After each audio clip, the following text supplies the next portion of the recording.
여러분 안녕하십니까, 진성호입니다. 대한민국이 또 당했습니다. 아니, 정경두 국방장관은 정신이 있는 분입니까? 아니면 대한민국 군은 지금 능력이 있는 군 맞습니까? 문재인 대통령은 또 왜 안 보입니까? 자, 대한민국이 김정은한테 2번 연속으로 당했습니다. 국민들이 당한 게 아닙니다. 군이 당했습니다. 2번 모두 미사일 도발을 했다고 했는데 2번 다 방사포였다고 북한이 밝혔습니다. 같은 실수를 2번 한 셈입니다.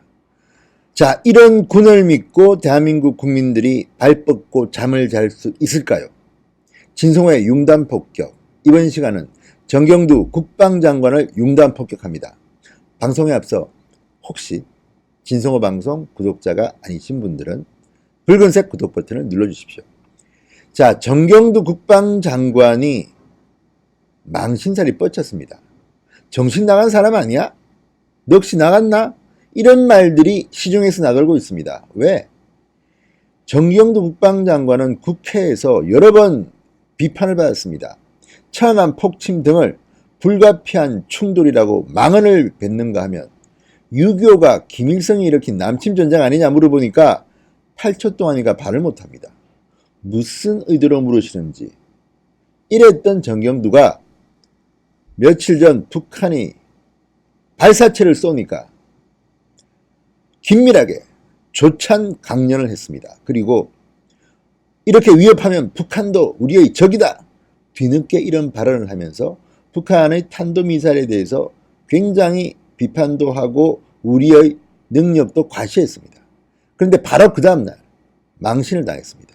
김정은이 방사포 쐈다고 공개한 겁니다. 사진도 공개했습니다. 그래서 그런지 2일날 북한이 미사일 같은 발사체를 쏘자 이번에는 탄도미사일로 추정된다. 완벽하게 단정하진 않았습니다. 그렇지만 미사일에 중심을 뒀습니다. 그랬는데 오늘 또 북한이 속았지. 방사포야 이놈들아. 이런 식으로 보도를 했습니다.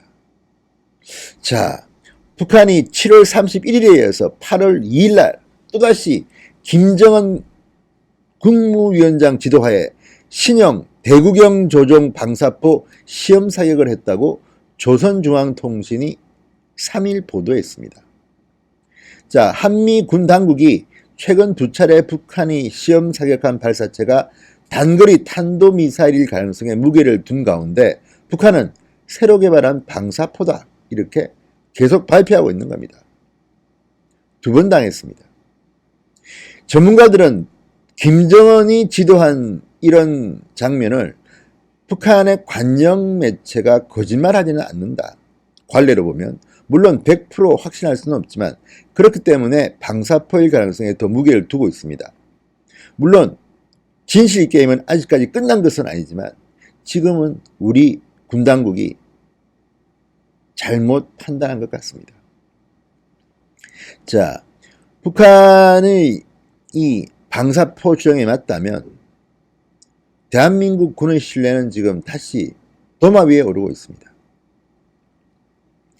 지금 김정은은 무슨 불꽃놀이 하는 것처럼 계속 뭔가를 쏘고 있습니다. 5월 4일, 5월 9일, 7월 25일, 7월 31일, 8월 2일 계속해서 발사체를 쏩니다. 자, 지금까지 분석한 것을 보면 5월 4일, 5월 9일, 7월 25일 쏜 것은 KN-23 탄도미사일로 보입니다. 7월 31일, 8월 2일 쏜 것은 신형 방사포. 물론 우리 군 당국은 지금도 이 2번 다 단거리 탄도미사일일 가능성이 높다고 주장하고 있습니다. 분석 중이라고 합니다. 분석을 상당히 오래 하는 모양입니다. 사거리도 점점 늘었습니다.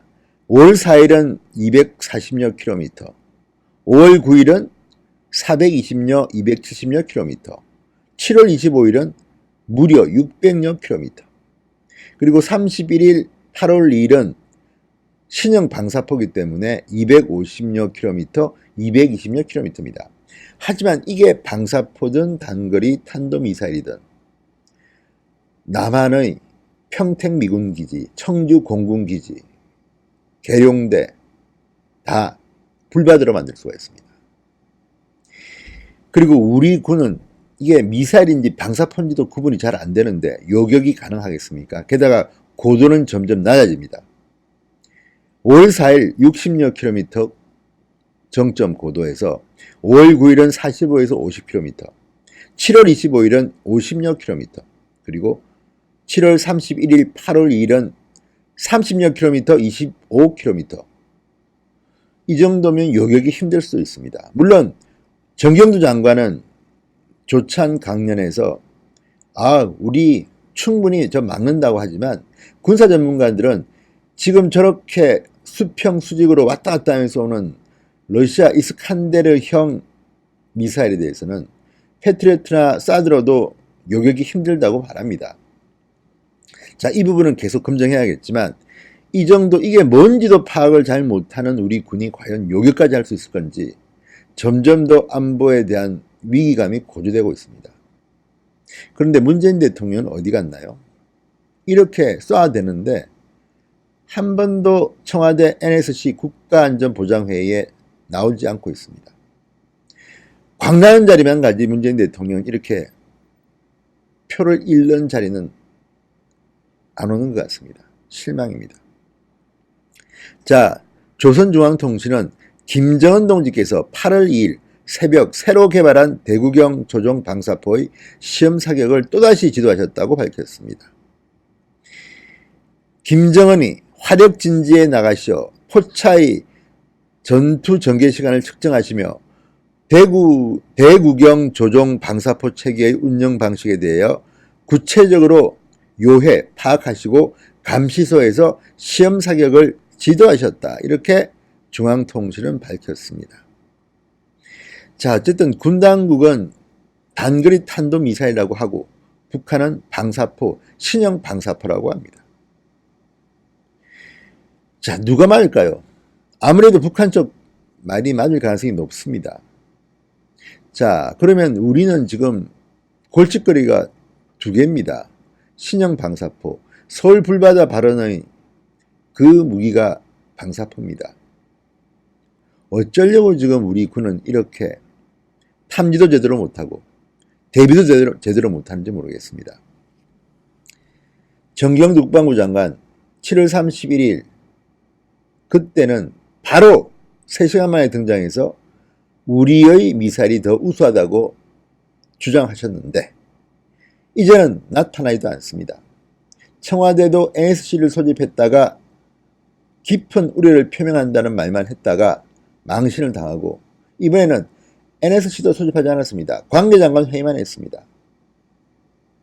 자, 이런 것들을 보면 김정은은 웃고 있을 것 같습니다. 문재인 대통령은 정말 무슨 약점 잡혔나요? 왜 그렇게 북한 문제에 대해서는 이렇게 입을 꾹 다무는지. 그리고 트럼프 대통령도 이 문제에는 우리는 모른다. 당신들이 알아서 해라. 남북한은 지금 분쟁 중이라고까지 말했습니다. 정말 한반도 주변에 전술핵 재배치가 필요한 시점인 것 같습니다. 이런 식이라면 김정은이 나쁜 맘만 먹으면 정말 대한민국 불바다가 될 수도 있습니다. 지나치게 나이브한 대한민국. 일본과의 경제 갈등은 그렇게 시끄러운데도 북한의 안보 도발에는 침묵합니다. 이상한 대한민국입니다. 정경두 국방장관은 이제 그만 옷을 벗는 게 어떻게 싶습니다. 신성호의 융단 폭격이었습니다.